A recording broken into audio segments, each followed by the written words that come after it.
up in Taos, New Mexico. He's lived in Albuquerque for many, many years, has a ministry there at the university.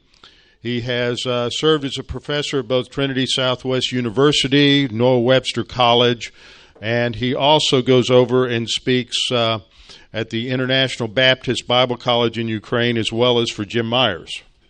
Right, and most of you should be familiar with Jim Myers.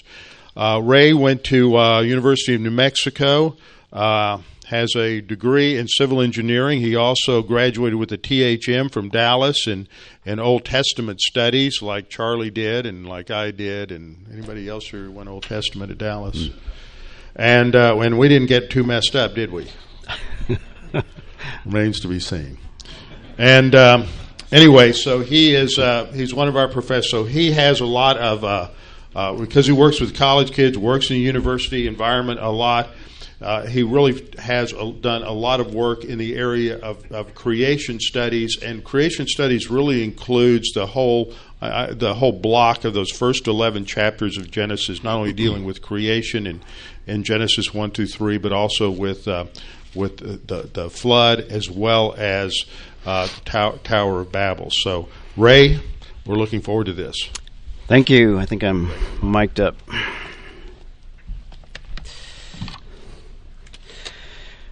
I'm glad Robbie introduced me, because the Albuquerque people don't recognize me.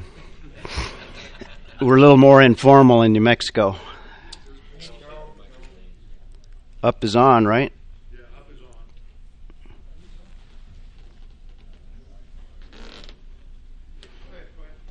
on. Okay. All right. Good enough. It's on. Also, I want to, before I get into the topic this morning, thank Nancy Northcutt. She's one of the founders of Clay Ward's Church in Tullahoma. My mind goes blank with names, so if I've known you 40 years, I'll still forget your name, so don't be surprised. Yeah, I asked her to edit my paper, and being an engineer, I don't write very well. That's why you go into engineering, because you can't read and write. You can handle numbers, but you can't read and write. So instead of editing it, she thought that it'd be a lot easier just to rewrite it. So, so you can thank her for that if you find it readable. So I won't be quoting from the paper. You might just pay attention to the slides here, because I'm not sure what she included. So, but I did pick a safe topic. If you don't quite understand what I'm talking about, well, it's Babel. We'll talk about Babel. The topic, basically, the focus of the passage, I believe, is the scattering. If you want to put it in one word, and you want to begin in Genesis chapter 10, the two passages go together, Genesis 10 and 11, so if you want to turn there. The main emphasis, however, of what I want to get into are the implications and evidence of early technology, early advanced culture, and since this is creation seminar, one of the things that I wanted to deal with is kind of countering the culture in which we live in terms of particularly evolution, but other areas as well. So we're going to look a little bit beyond that, but in order to look at that, we need to introduce it by looking at the text itself. Just by way of introduction, the almanacs say that there are about 193 nations in the world. And amongst all of those nations, there are 6,000, according to John Aller, who's a linguist, 6,912 individual languages in the world, grouped into 94 different families. Now, if you ask any historian, any secularist, the typical answer, if you want to know where did nations come from, most people haven't even thought about it, and where do languages come from? The answer, obviously, a secular answer, is evolution. In other words, People, basically, after they gathered, after gathering and hunting stages, congregated into cities, cities expanded into eventually nations, and as people got isolated, then they began to speak different dialects, and then they became less distinct from one another, etc. That's the evolutionary mindset. So what we want to do is contrast that with a biblical worldview. In fact, we ought to do this with every area of study, whether it be science. In fact, if you remember 2 years ago, I gave you a biblical foundation for science, which is different from a secular approach and a secular view of science. We can do the same thing with the origin of nations, the origin of languages. So that's some of what we want to do today as well. So the two contrasting views basically is a secular, primarily evolutionary view, and that view would disregard the data that we have in Genesis 10 and 11, viewing both those chapters as legendary, mythological, and certainly not historical. So we would take the biblical worldview that Babel is really the answer to the origin of the nations. And it is also the answer of where languages came from. In fact, the nations came as a result, if you're familiar with the text, the nations came as a result of the confusing or the arising of languages. And God is behind both of those. It is as a result of what He did, not as a result of slow processes of evolution. So we won't argue the case. We'll just explain why we're right. Okay, so what I'd like to do is give you a little brief introduction, develop the context of the passage. Secondly, give you a brief exposition of Genesis 11, first 9 verses. And then once we've laid that foundation, develop some of these implications to begin thinking biblically, particularly in the area of languages. So this should be prerequisites to any study at university dealing with linguistics. Obviously it's not, because they're controlled by evolutionists, right? So we want to draw some implications from the passage from Babel. And then once we do that, and I admit I'm trying to do too much on this talk, but so what? Then we'll look at evidence. Fourthly, evidence of advanced culture. And there's lots of evidence. Most of it you may not have heard of. Some of it you've heard of but haven't thought about it. But if you think about some of the evidence, you'll come to the conclusion there were some amazing things that took place very, very early in man's history. So I want to review some of that briefly towards the end. So that's kind of the broad outline of what I want to accomplish in 2 parts. This part will start with mainly the exposition, and we'll get somewhere into the implications of Babel. Okay, let me start with a little introductory idea here. When we speak of science, there are 2 areas of science. One of them, in fact, when you think of science, you mainly think probably of observational science. That is science that is done in the present. In other words, that's what scientists generally do day by day. This is what they endeavor to do. Make observations, come to some tentative conclusions, hypotheses. From that, they want to test it and then begin to refine their initial conclusions and come up with sound principles that we can rely on to take to the next stages of engineering, etc. So that's kind of observational science. We as believers have very little problem with observational science. The issues come up when we get into what is called historical science. And that is a whole endeavor itself. In other words, reconstructing past events. Very different. To reconstruct past events, because they only occur one time, science is somewhat limited to the data that's available. So when you have historical science, all you can study are the traces of the past. In other words, those things that are left behind that give you some indication that something took place in the past. Now, CSI is very popular as a TV program. That deals with kind of closer to us historical science in that they reconstruct events. No one was an eyewitness of that murder, so you have to reconstruct from the data that you have. But historical science deals not only with that kind of science, archaeology deals with that as well, trying to reconstruct what culture was like hundreds of years, thousands of years ago. But when we deal with the first few chapters of the book of Genesis, we're dealing with ancient past. There are traces that are left behind, and that's all that is available to study. Now, that's very, very important because the evolutionist will kind of brush over this. He will try to put us in the box of opinion rather than honest science, scientific endeavor.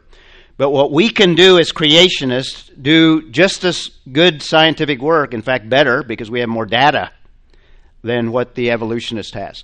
So historical science, we're going to deal a little bit with that. This is what Steve Austin was doing last night, reconstructing a little bit of the past concerning earthquakes, and what he'll probably do some more today and also tomorrow. So the data that is available for the person that's doing historical science, and by the way, this applies to, how many of you know whether or not Abraham Lincoln lived? Was he a real figure? Was he fictional? Was he legendary? Was he mythical? How do you know that? Well, we trust the traces, in other words, the data available, the traces left by an event. We have a high degree of confidence in that. And we believe that there was a president by the name of Abraham Lincoln, etc. But events that took place before recorded history, the data is far more limited. So when it comes to any historical fact, you have data that's available, and this is very, very important. Here is where we depart from the secularists. Every historical fact is not just data, it's data plus interpretation. And that's where we differ. Okay? And when you make your conclusions, you have a certain set of assumptions. Our assumptions are totally different from the secularists. Make sense? And that's what we're dealing with when we're dealing with the early chapters of Genesis. And that's why we have conflicts with the reconstructing of events and why we have a conflict with, quote, science in that area. So the secularist starts off with a set of assumptions. Those assumptions are going to drive his thinking. It's like he putting on a pair of dark glasses, and they are dark, by the way. These aren't. But they're dark glasses, and everything that they see is darkened by that shading.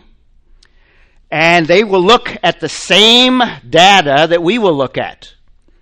And I use this slide for my Genesis flood.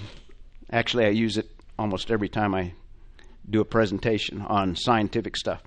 But if you're dealing with paleontology, for example, you're going to see the paleontology data, paleontological. I'm an engineer, so can't always speak well. So you're going to look at that data, but you're going to have a pair of assumptions on, or glasses. You're going to see that. You're going to come up with an evolutionary conclusion. We as believers are going to look at the same data. We're not going to change the data. We're going to look at the same data, but we have actually further data. We have more data. And when you're reconstructing past events, your best data is what kind of data? Not just the physical data, but documentary data. That's why we have a high degree of confidence that there is an Abraham Lincoln, because we have an abundance of records of eyewitness accounts, newspapers, early writings, all of that. Well, the secularist, when he deals with the first 11 chapters of Genesis, does not have revelation. In fact, he disregards it. That is probably the most important data to be able to interpret those traces that are left behind in the physical world. Make sense? So assumptions are very, very, very important. In fact, bring it maybe closer to you all. Your interpretation of Civil War events, looking at the same data, may be different if you're from the South than if you're from the North, right? Okay. All right. Did you get that interpretation? He's got interpretation B there. But this is applicable when we deal with any historical event. So everything I'm telling you is coming from a biblical worldview. And this is what we as believers, we need to kind of take a step back in dealing with creation versus evolution, dealing with the Genesis flood, and in this case, dealing with Babel, and take a look at the data that's available in terms of revelation, because that is, in our case, because we believe that it's inerrant, is the most significant data. So everything else is secondary, actually, from our perspective. God tells Job, kind of in his exposition of not only creation but other events, he asks questions. Where were you when I laid the foundations of the earth? That's the same question we need to ask the evolutionist. Were you there? Did you see these organisms transforming from one species to another? Did you see the laying down of these geological layers? Did you see all of these things that you seem to have expertise in? Were you there? Well, most of these things we don't have eyewitness accounts. Okay? So let's get into the text, and let me give you a quick overview of the context. This is kind of my outline of the early chapters of Genesis. History of creation, that's essentially Genesis 1 with the seventh day in chapter 2 there. And obviously we have an inspired account of how everything came about. And in that book review that I'm going to do at noontime, I'm going to kind of deal a little bit with why we differ, even within the church. Part of it deals with what I just mentioned here concerning interpretation. And unfortunately, the church has been infected by some of the same assumptions that the secularist uses in interpreting Genesis chapter 1. But anyway, that's a whole other thing here. Secondly, we have the early history of mankind, and I include the what's so-called second creation account, because I think those chapters go together, 2 and 3, and they form a unit there. So we include the fall of man. So we have two of the most important events, historical events in history, world history. You have the creation, and then you have the fall. Very important. Then we have the early history of civilization, chapters 4 through 9. And we have a very significant event there, a third major event of world history, which would be the Genesis flood. And these are more important than any historical event you'll find in any world history book. And then we get to the chapters that we're going to look at, chapters 10 and 11. This is the early history of the nations. And I precede all of these with history. These are historical accounts. We believe that they are real events. They're not just theological stories, or they're not just theology presented. These are historical events. And I believe that we have very significant historical data concerning the origin of the nations in chapters 10 and 11. So let's give you a real quick overview of chapter 10, first of all.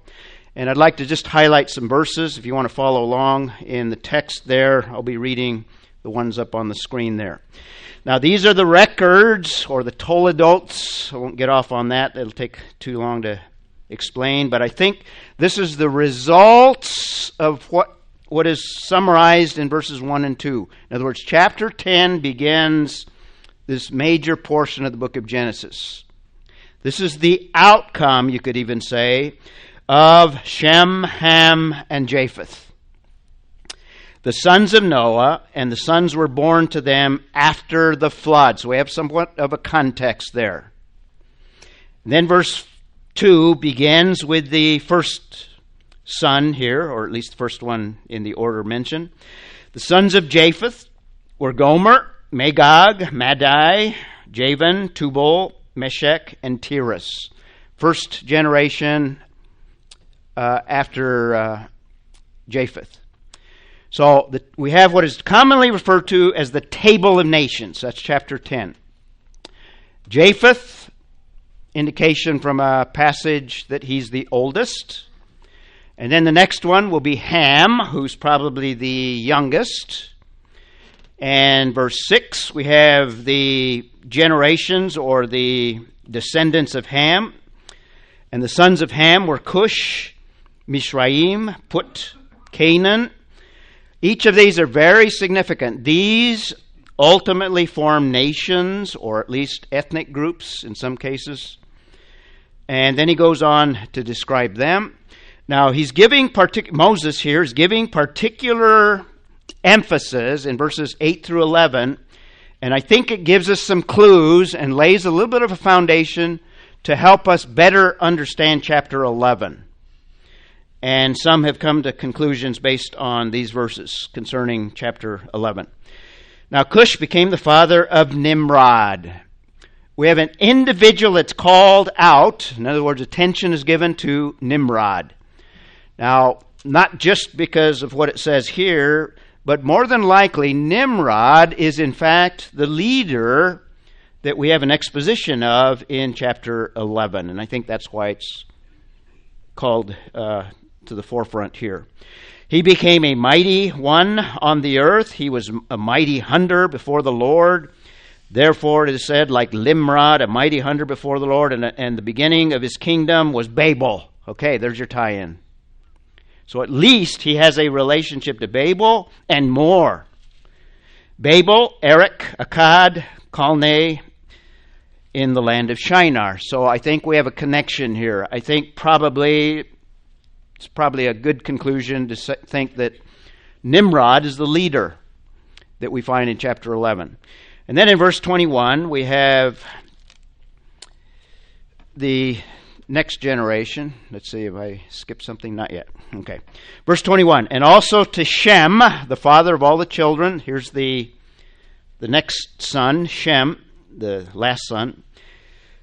Children of Eber and the older brother of Japheth. Children were born to him. Now, I won't get into that, but the grammar there may indicate the New American Standard almost seems like Shem is older, but we won't get into that for now. You can study that on your own. But anyway, we have the descendants of Shem, and then we have another little editorial note that gives us some more data that lays some more foundation for chapter 11. After he traces these descendants through Arpachshad, the two sons were born to Eber. The name of one was Peleg. And then we have an interesting phrase. In his days, the earth was divided. Now, it's a little vague, and there's different views on it. Probably the best view is this is a reference to what happened in chapter 11. And there's several reasons, a couple of reasons. One is virtually every major event in the book of Genesis we can tie down in terms of when it happened. In other words, we can put it on a chronological chart. We can put a date to it. The only one that we don't have a precise date to the year is Babel. But I think this perhaps gives us a hint. And when it says the earth was divided, it's talking about probably divisions of peoples, ethnic groups, and eventually into nations. And if that's the case, it says in the days of Peleg. Now, in the other genealogy after chapter 11, we have the specific dating of when the descendants had sons and how old they were when they died, etc. So we can put in a time frame at least a span for Babel. So I'll come back to that later. So verse 25 is very important. And then chapter 10 somewhat summarizes what Moses is doing with this table of nations. He tells us what he's just done. These are the sons of Shem according to their families. So families were generated according to their languages. First time we have the plural idea of languages. According to their, or by their lands, according to their nations. First occurrence of nations, book of Genesis. Here's the origin of the nations. And what we're going to have in chapter 11, this is introductory. This sets the stage. And I take chapter 11 to be chronologically before chapter 10 in terms of chronology. Now, this is not unusual. I could give you some other passages where Moses seems to take things more topically, or you might even say more logically rather than chronologically.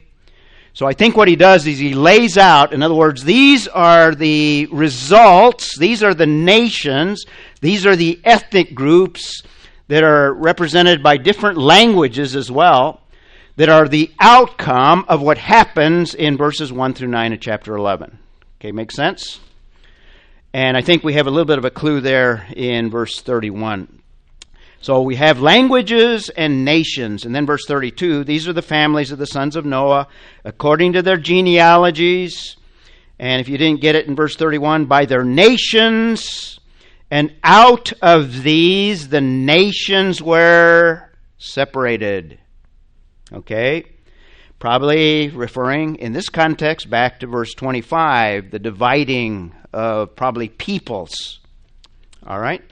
So out of these, the nations came, and out of these, the nations were separated on the earth after the flood.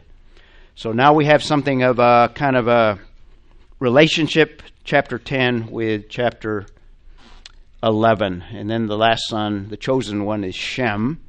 And just a quick, I'm going to run out of time here if I don't hurry here. Just a quick, brief mention of where these peoples ended. And there's some debate, but most people acknowledge that Gomer is probably the furthest northeast. And in fact, the Japhethites probably ended up to be Indo-Europeans, particularly Gomer, and possibly the northern peoples like Russians today, those groups. Javan is generally considered the forefather of the Greeks, and Tyrus, Meshech, at least Turkey, and probably migrated north as well. So those are Japheth, the light greenish color, I guess. Ham's descendants would have descended primarily south.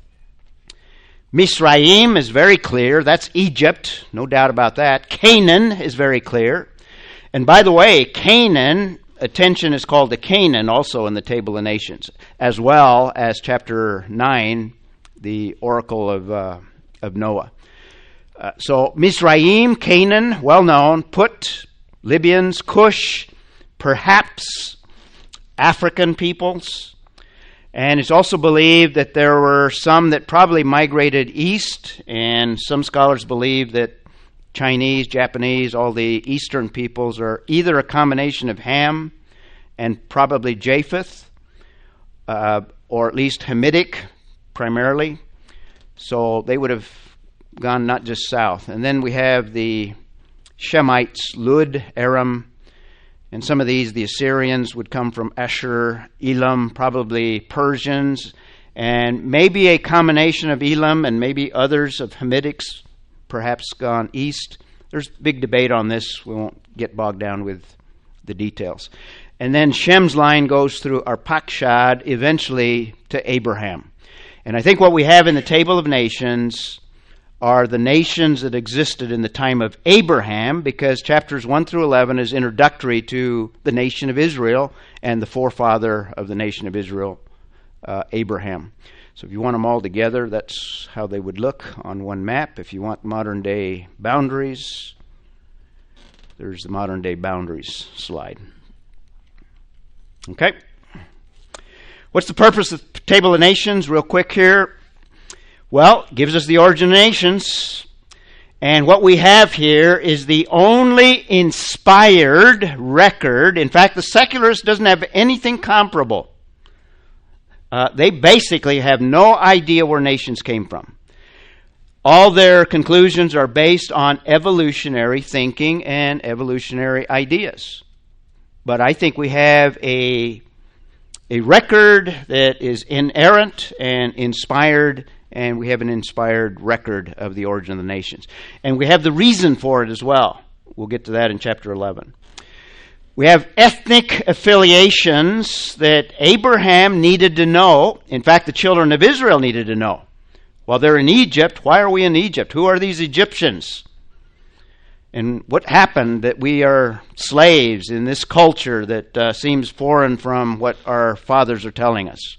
Well, it gives these ethnic relationships, why they're going to have problems with the Canaanites, why they're going to have issues with surrounding people. So I think we have these ethnic affiliations.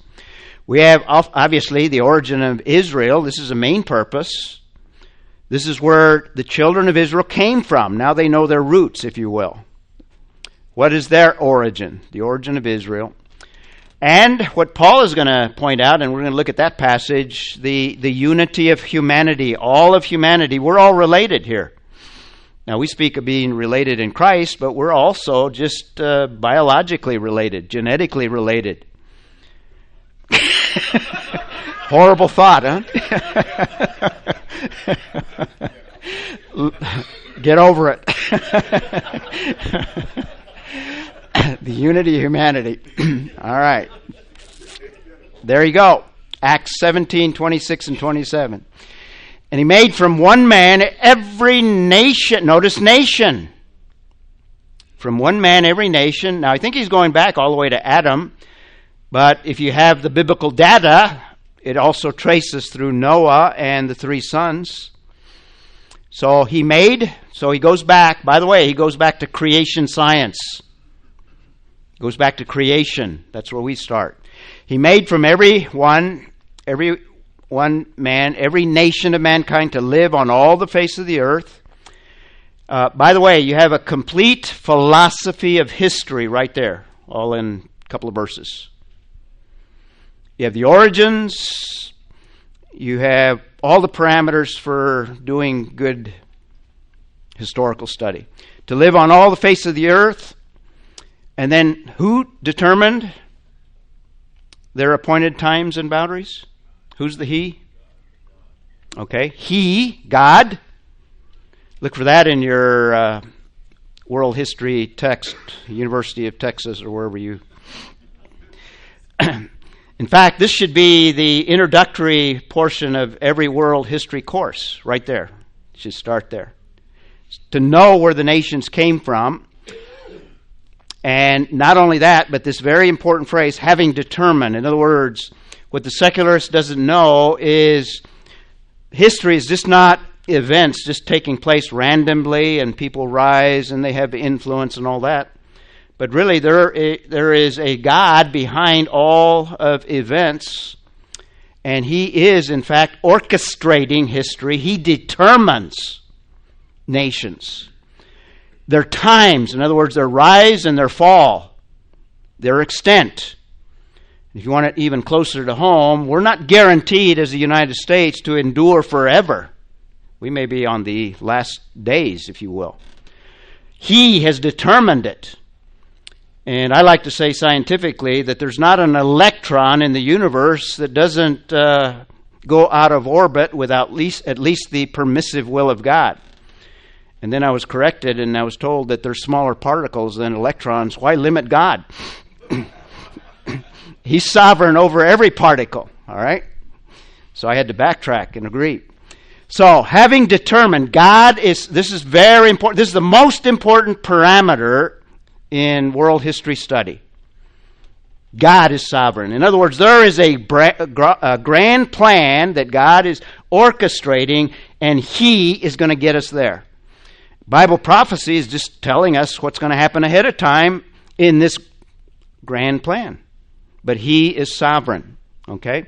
He has appointed their times, even their boundaries. So boundaries are important. Immigration, huh? Right? Boundaries are important. Habitation, and there's a purpose. There's a purpose clause, verse 27. I won't get into it for the sake of time here. But there's an interesting passage there if we have more time. Maybe later on if I catch up on time.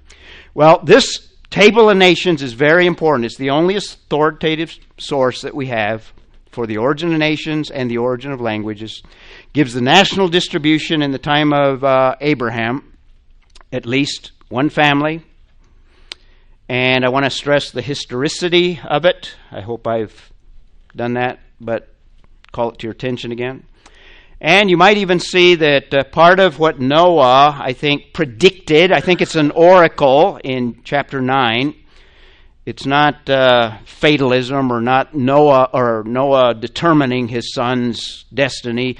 I think he foresaw probably characteristics in them and indications that this would be the outcome. And we could spend a whole hour talking about the end of chapter 9. So I think we have at least the beginnings of the fulfillment of Noah's oracle. Okay, that's Babel. That's your introduction and context. So let's spend some time looking at Genesis 11. And we'll have to go quickly on this one as well. So we have the origin of the nations, chapter 10, and we have the scattering of the nations. So I see chapter 10 as the result of verses 1 through 9. The scattering of the nations, and that's the emphasis. The emphasis is not the Tower of Babel. We often refer to the Tower of Babel. That's secondary. That's just kind of the instrumentality of their unity. But what really is the focus is the scattering and all the effects of the scattering. So I call it the scattering of the nations. First of all, verses 1 through 4, we have the rebellion of peoples. In fact, you break it down into two parts, 1 through 4, what the people do, and then what God does in response to that. That's 5 through 9. So verses 1 and 2, the unity of peoples. And verse 1, now the whole earth. And notice the stress on the unity here. This is an important element in this passage, and this is what God is going to deal with here. The whole earth, so all of humanity here, after the flood that you trace through Noah. Now, between Noah and, or the flood and Babel, I didn't mention it, I'll get to it in a moment, but I put about 100 years because that's the beginning of Peleg's lifetime in there, in the chronology. So in that time, people had children, and there were already probably families, probably not nations, but there were ethnic groups perhaps already forming. And all of them are together. Whole nation use the same language. Throw that out to an evolutionist. Everybody spoke the same language at one time. What? Yeah, that's totally contrary to their thinking. Same language. In other words, same structure probably, same words, same vocabulary. So all of the elements of language, unity.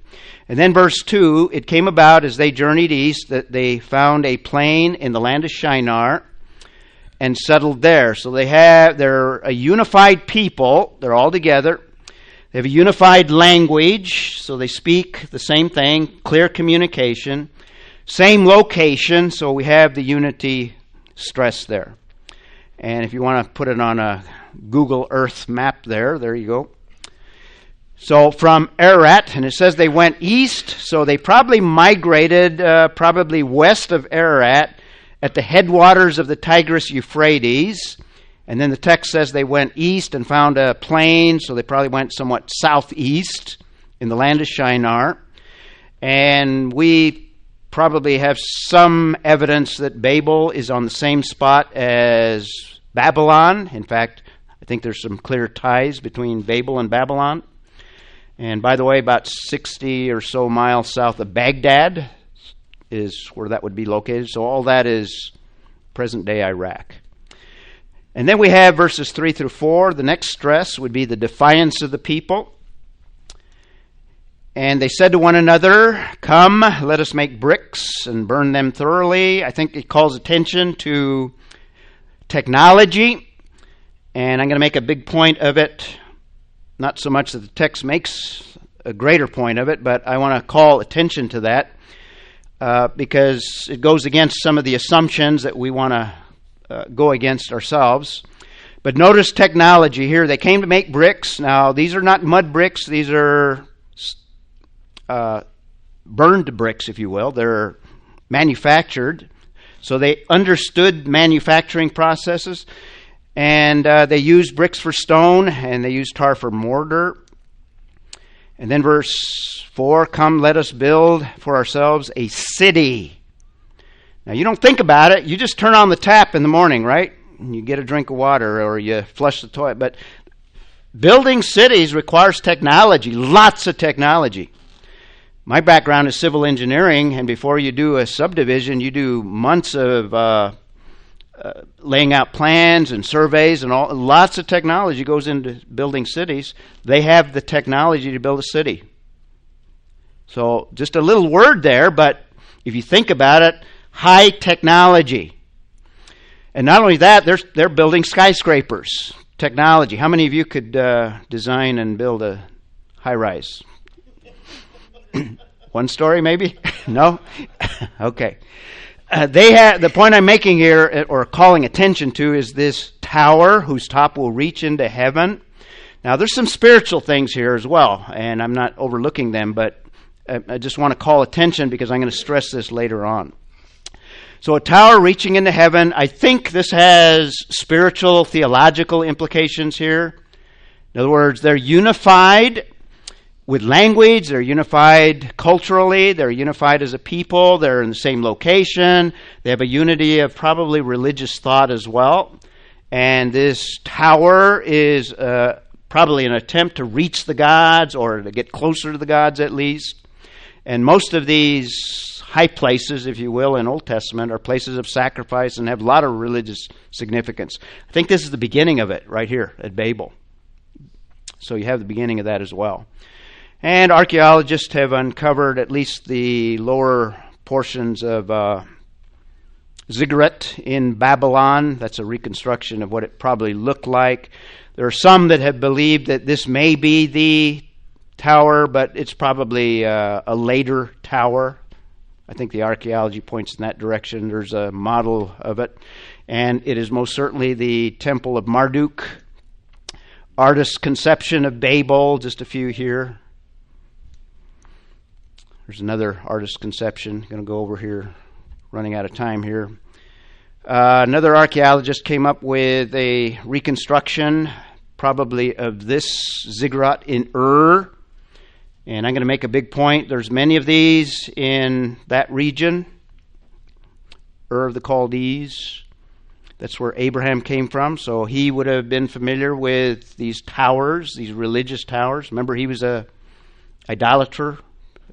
Joshua tells us that. Let us make for ourselves a name. Now, that's another emphasis here. In other words, they're not interested in glorifying God. They're interested in glorifying man. Things haven't changed very much. We're going to win. We're going to get tired of winning, right? Make a name for yourself. Otherwise, and this is key here, wish we could spend more time on the passage, but otherwise we will be scattered abroad. Now that is just blatant. In other words, that is very clear what's going on in the thinking. In other words, what have they done?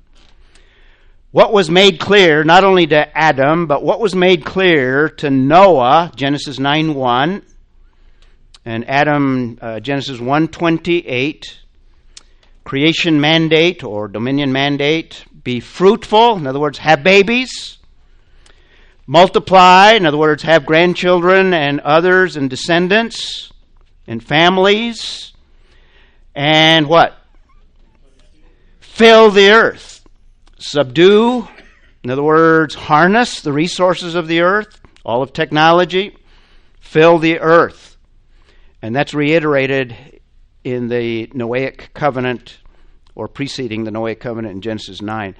They are doing the very opposite. In fact, they have determined to raise their fists against God in a collective sense, as a unified culture, lest we be scattered abroad over the face of the whole earth.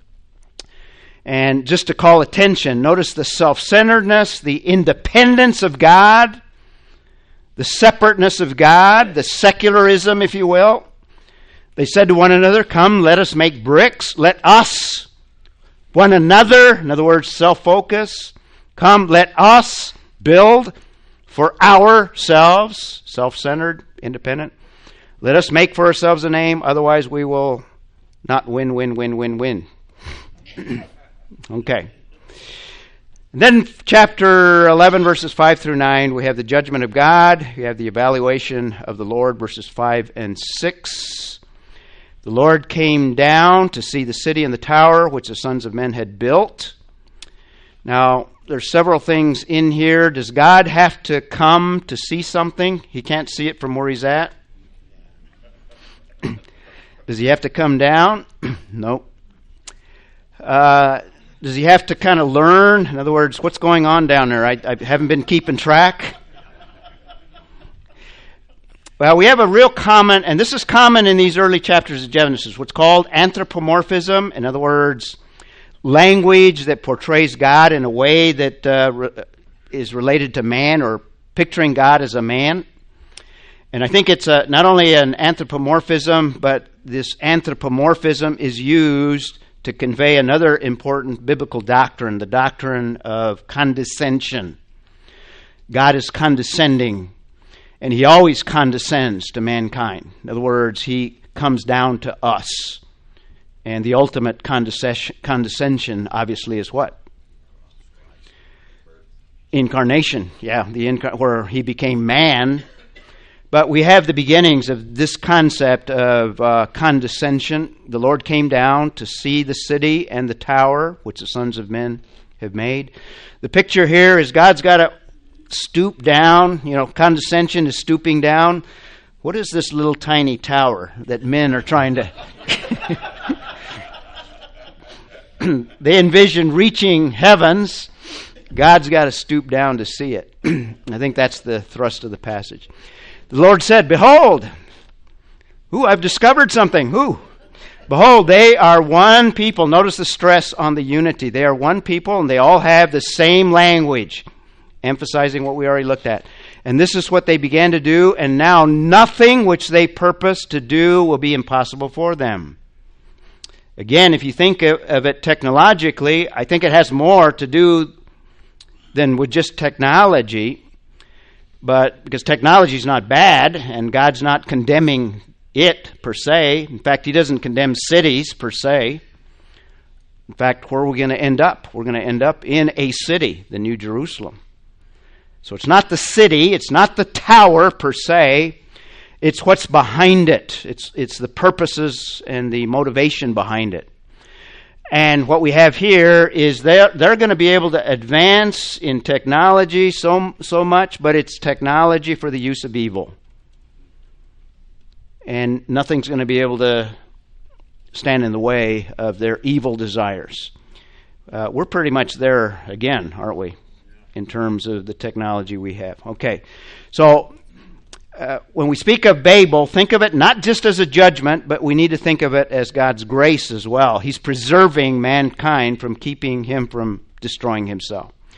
And then 7 and 8, we have the judgment. So that was the evaluation, 5 and 6. 7 and 8 is the judgment. Come, let us, and again, in fact, this is reminiscent of chapter 1, verse 26. Let us make man in our image. We have intra-Trinitarian communication. Let us go down, and they're confused their language so that they will not understand one another's speech. So God takes action. This is an act of grace. And it's confusing the language. Verse 8, so the Lord scattered them as a result of the confusing of the languages, scattered them abroad from there over the face of the whole earth, and they stopped building the city. Now, if you think about it, technologically, what God did is he interrupted this evil bent and evil use of technology, because if you can't communicate, then you have a hard time passing technology on and utilizing the collective technology that a culture develops. All of us, for example, I'm dependent on Jerry, for example, for a lot of computer stuff, and dependent on others, and because I don't have all the resources, and none of you do as well, and some of you couldn't build a house or design a road or anything, and I can't do a lot of things. So we are kind of interdependent as cultures, and what Babel did is God disrupted all that because of the motivation behind it and the self-centered and independent spirit. So we have a lot of contrasts that kind of heighten the judgment in contrast to what man accomplished. They want to reach to heaven. God has to stoop down on his hands and knees. They said, "Come, let us build something, a city and a tower." God, within the Trinity, communicates, "Come, let us deal with this issue," in verse 7. One language, 7 and 9, the confusing of the languages. And by the way, there's a lot of antithetical parallelism in the passage. In fact, it's a masterpiece of art. We didn't do it justice in the short time that we've given it. So these are some of the antithetical parallel ideas, at least. Spoke to one another. Now they can't understand one another. Verse 7. We have human actions in 3 and 4. Now we have God's action, divine action in verse 8. Their determination, lest they be scattered. The Lord determines to scatter them. And then verse 9, we have the results. Therefore its name was called Babel, because there the Lord confused the languages of the whole earth, and from there the Lord scattered them abroad over the face of the whole earth. So God is going to memorialize them. They want to make a name for themselves. Well, God's going to give them a name. You're going to be remembered for confusion. All right. So the Lord scattered them abroad over the whole face of the earth. So that completes our contrasts. They want to make a name. He gives them a name over the whole earth. They're together in the whole earth, and now he's going to scatter them throughout the whole earth. Just a summary of the passage. The essence of it is rebellion, man's rebellion, and the judgment of God, but we have grace as well. God, in fact, every time there's grace or judgment, there's grace. Because judgment is God saving, basically, man from his own destruction. And this is pivotal in world history. This is a pivotal event. Look for that in your University of Texas World History book. It's pivotal in that God is now going to deal with humanity in a different way. He's going to deal with one nation. But first of all, he has to develop one individual by the name of Abraham. He's going to call out a people to himself separate from the nations. And he's going to bless the rest of the nations through that one, first of all, individual, and then eventually that nation. So all of world history changes at Babel. And the nations, we have their cause. The cause of the nations are the confusing of the languages. That's made clear, which is contrary to secular thinking. We also have background to Babylon, rather. I think a direct relationship there. Babylon is going to be very important in Scripture in terms of the nation of Israel. We don't have time to trace their history. But God is going to deal with Babylon ultimately, Revelation 17 and 18. So there's going to be kind of a history of dealings with Babylon. Here's the background. Here's the beginning of that background. And the time frame I mentioned earlier, the life of Peleg is roughly 100 to 300 years after the flood. And that's where I would put it on a timeline. This is a timeline that puts all the Genesis chronology on it. And I'll talk about the chronology later on. But if you put the flood using Harold Honer's chronology, probably the most conservative chronology, no gaps in any of the genealogies, the flood, 2487, give or take. And about 100 years later, you have Babel. Okay, so that's your exposition. Let's get into a little bit, about what do we have, about 5 minutes to get into it, and then we have Q&A. Robbie? Robbie's asleep. Implications of Babel. Just keep going. Okay. You've got 20 minutes. You need to leave time in there for Q&A, yeah. Great, that's what I thought. Sorry to wake you up. Okay, implications. Probably your number one implication I believe, sovereignty of God. In other words, man can make all of his plans. Man can envision great things. He can decide to do certain things. He can even decide to go totally contrary to what God says. But God is sovereign over every electron, remember? Or every smaller particle than electrons. So he is sovereign. And by the way, I think this is one of the major themes of all of Scripture. God is sovereign over all things. And there's hundreds of passages that speak to that. In fact, I believe every book of the Bible emphasizes the sovereignty of God. And certainly some individual areas as well. He's sovereign over the material realm, very much so, over every electron. He's sovereign over angelic creatures. He's sovereign over Satan. Satan cannot do anything apart from God's permissive will. He's sovereign over, obviously, history. He's sovereign over the nations. Lots of verses that tell you all of that. And certainly he's sovereign over individual lives. And we've seen, even before chapter 10 and 11, we've seen more evidence of God's sovereign. He brought a flood sovereignly that destroyed the whole world. Let's conclude with this implication, the origin of languages. And like I said in the introduction, what we want to do as believers, we've kind of forfeited, Charlie Clough makes a big deal out of how much we have forfeited to the secular world, particularly in education. You know, our kids, I don't have any, but your kids, if they go to the public school or even state universities, they're indoctrinated in a worldview that is totally contrary to the biblical worldview.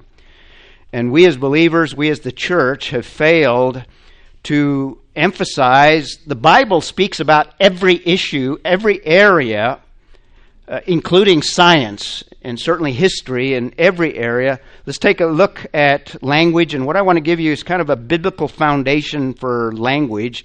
These are the main parameters that we should utilize in any approach to studying language as a concept, I guess you could say, or an endeavor. So I want to give you a real quick foundation to languages because we have the origin. So that's going to give us some parameters already. Well, first of all, when we speak of language, or one step behind that, communication, we begin, God is the first communicator. So what does that take us? That takes us all the way back to where? Genesis 1:3, and God said. God speaks, God communicates. And every one of the creative days are preceded, some of them even 2 times. We have God said, then we have the creation fiat. So God is not silent. This is contrary. And what I have on the right-hand side is the secular worldview, and on the left side of the slide there is what the biblical worldview looks like. So we start, in terms of language, with God as the first communicator. In other words, language and communication everything starts with God. So every one of your foundations for whatever you are endeavoring to study, God has to be the first one, because He's the creator, for one thing. It's so important. It's not trivial. Communication is not trivial. It's the very means that God uses to create. There are no physical processes. Now, there's some process in some of the creative days, but essentially it all begins with basically God speaking things into existence. Psalm 33 emphasizes that as well. God spoke everything into being. So, the means of creation. Thirdly, it originates in God. And when we say it originates in God, the whole concept of language. And if you think about language, obviously we formulate thoughts in our minds, and language is the ability that God has put in us to be able to convey those thoughts to someone else. And He's structured our brains in such a way that we can visualize categories of thoughts, nouns, God sets up categories. What does he do at the very beginning? He separates out light from darkness. In other words, he's forming categories already. Separates the land from the water. So he's forming categories. What's the first task that he gives to Adam in chapter 2? Adam's doing the same thing. He's setting up categories. Okay, this is a cat. This is a dog. This is a category here. This is a different one. Little child recognizes that because we think in terms of categories. So God is the one that sets all these language theory ideas. And he gives them names. In other words, identifies them. The giving of names also indicates the ability to discern characteristics. This has a set of characteristics different from this category. And the naming motif in Genesis also has sovereignty ideas behind it. In other words, he is sovereign over all the things that he names. And the task that he gives to Adam in naming is he is sovereign. He is God's delegated sovereign over the whole earth. And it begins by naming the animals. He's the first biologist that first forms categories of classification. All right? So it originates in God, and then he builds it in man. It's built within us because we are in the image of God. It comes from him, but he has already preceded all that, and he tells us that in Genesis. And then now he has built it in us. He gives us the brain to be able to process thought and to form those ideas, and then he's given us all the apparatus, if you will, or physiology to be able to begin to put those ideas into a form that others can pick up and receive, and he's given us the ability to receive that communication as well. So he builds it in man. So it's not evolution. So it doesn't originate in man, it originates in God. All of that is the evolutionary viewpoint. So it's not evolution, it's built in man, and it's fully functional. Linguists didn't come up with these ideas, these theories. It's fully functional. Adam could fully communicate right after creation. Didn't learn how to communicate.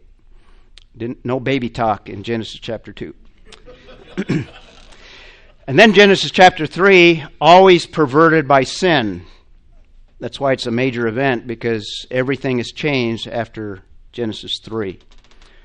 And the first perverter is the first liar. Did God really say these things? Perverting, raising doubts, and overtly even lying. Some half-truth in there.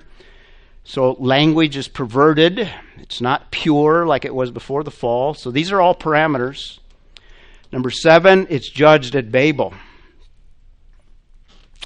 It doesn't come about as a result of culture and isolation, but because of God's intervention, and language is plural as a result of God intervening. Make sense? Okay. That's probably a good place to stop. Did Robbie finally go to bed somewhere? I guess I'll just keep going then. There he is.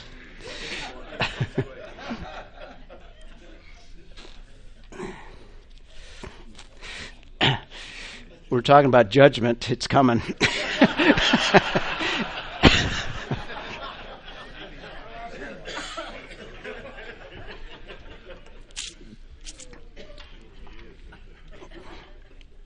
Like a tail rider. Death is coming. Yeah. Death coming with me. Okay, that was great, Ray. I really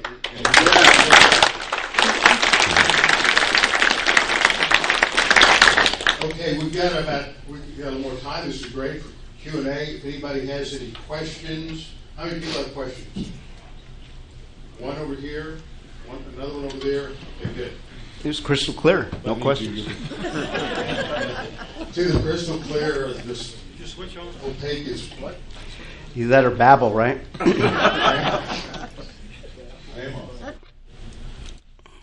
Is it not working?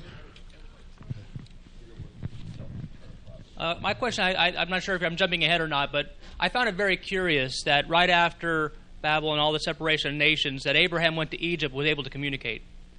Have we looked at how fast they were able to, even though they were The languages were scattered, yet they've always found a way to still communicate among the nations? I don't know of any data that kind of gives us any from the biblical or historical, but my fallback always when I do creation stuff, if I'm doing the flood, I'm not a geologist, so I don't know these things. So I'm not a linguist. I have no idea. I don't have a good answer to your question. And I'm not aware of any data that tells us how he was able and how much. Now, I go to Ukraine, and I can communicate down there. And I don't know a word of Russian. But I use a lot of sign language and, where's this? Show a map, and I usually find the bathroom at least.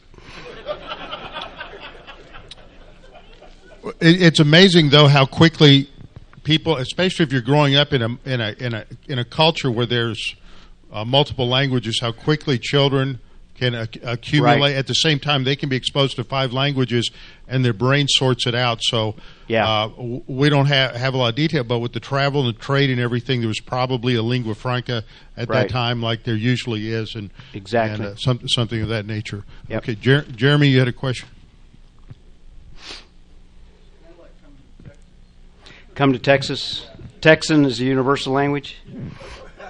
Is that what we'll speak in the millennium? Thanks, Ray. My question is, just like humanists, evolutionists have classified, because we're built in the image of God, they have the kingdom phylum class, that system of organizing nature. And when you talked about the languages, 6,900 languages, and they've broken them down into 94 families or whatever, has somebody come, creationists, like the baraminologists have done for kinds, and have they come into the schematic of Genesis 10 and started to look at these languages and try to, from that, develop a way that we should look at them? Has anybody done that? I don't know of detailed work, but I do know that the fellow that I quoted those numbers, John Aller, he's a linguist, and he's a creationist. He's a believer. In fact, he used to live in Albuquerque, and I got to know him. And he's done some thinking along those lines. You might Google John Aller, and he's written articles and stuff. He probably is. How do you spell that? Oller. Oller. Yeah. Now I've read. I don't know where it was, but I've read that the Hamitic language groups. And of course, and this was Nimrod was a descendant of Ham, and this is the group that received the brunt of the curse there at Babel. That those languages are the most. I mean, there are just the multiplicity of Hamitic languages goes far beyond the other groups, and that in many of the areas, like in Irian Jaya, you'll have tribal groups that split off. And will subdivide, and within a generation they can't communicate with each other because the language morphs so quickly. Right. Thank you, Ray. Just an observation on my own part. As a grandparent, I'm noticing in my young grandkids, particularly my one now who's just a little over 1 year old, that the ability to understand language on the part of my 1 year old, what I'm communicating. I go out at night with him, holding him. Where's the moon? He knows exactly what I'm saying, and he points to it. Yeah, it's built in. However, the I guess physiological ability for him to speak in my language lags behind. Why? No, I'm not asking why. I'm just saying it's just an observation. Yes. And I almost think, perhaps, that the ability of this little child, even prior to being age 1, I mean, way back when he was just not long after he was born, probably is able to understand language far greater than we give them credit for. They just can't yet speak it. Yes. And it's just an interesting observation, and I think it points to exactly and supports what you're talking about today. Yeah, I think all the evidence points to a lot of it built in already. Yeah. Just a matter of just exercising it and developing it. Well, there's a evolutionist at MIT who was one of Charlie's professors, and neither one of us can think of his name right now. Well known. Anyway, he says we're hardwired for language, but he can't explain it. That's the biggest challenge for evolutionists is to explain why humans speak and other creatures don't. Right. We're hardwired for language, and this is something that's a great evidence for creation. Right. In fact, Charlie, what's the name of the guy that I don't remember the quote, but basically he says by the age of 6 you've accomplished your greatest intellectual feat or something, the ability to. That was Mortimer J. Adler, Okay. who was one of the editors of the Encyclopedia Britannica and Great Books of the Western World. Because by age 6 you're able to not only formulate the thoughts, but to be able to very clearly communicate them in a language. Unless you're an engineer. That's true.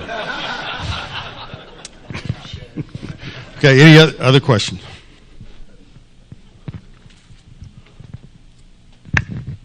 Thank you for your talk. I'm a civil engineer too, and I'm not I don't have a background in language, but I did read from an author once that that the language that Jesus spoke was Aramaic. Do you agree with that? It seems like that's probably one of the languages. I would think that he spoke Hebrew. I think he spoke Greek. Yeah, probably. Hadn't thought of that, but and that language didn't come with probably Texan. Yeah. Yeah, Tex-Mex. But that language actually, he said, did not come from a nation. It just popped up about 1,000 years BC, and it lasted to about 1,000 years AD. Is that what you? Yeah, I would say somewhere where it was the prominent. It was the lingua franca for a while. Yeah. I don't think it just popped up. Yeah, I don't. Yeah, I probably wouldn't think that. But it wasn't associated with the nation, or you don't? I was just wondering. Yeah, Robbie's got a better answer. Yeah, it was associated with like Northwest. It's a Semitic language, very close to Hebrew. So it develops within that Northwest area, Syria, over towards the upper part of what we today would call Syria, Iraq. That area is where that developed. So it's you also have the language like at Ugarit, which was which was in southern Syria, and we study Ugaritic, and because it's very, very close to Hebrew. Aramaic's the same way. So you have these different languages that develop within the family groups. Any other questions? Was there somebody over here? Last chance, going once. Okay. Ray, thank you very much. That was tremendous. Looking forward. That was part 1, and part 2 will be tomorrow morning at 8:30. So we'll get the rest of the story. All right, we're going to take about a 25-minute break now. Dr. Austin will be here for the next session, and he's going to be speaking on where does science go from here? So he'll be focusing more on that creation science issue at that point. Okay?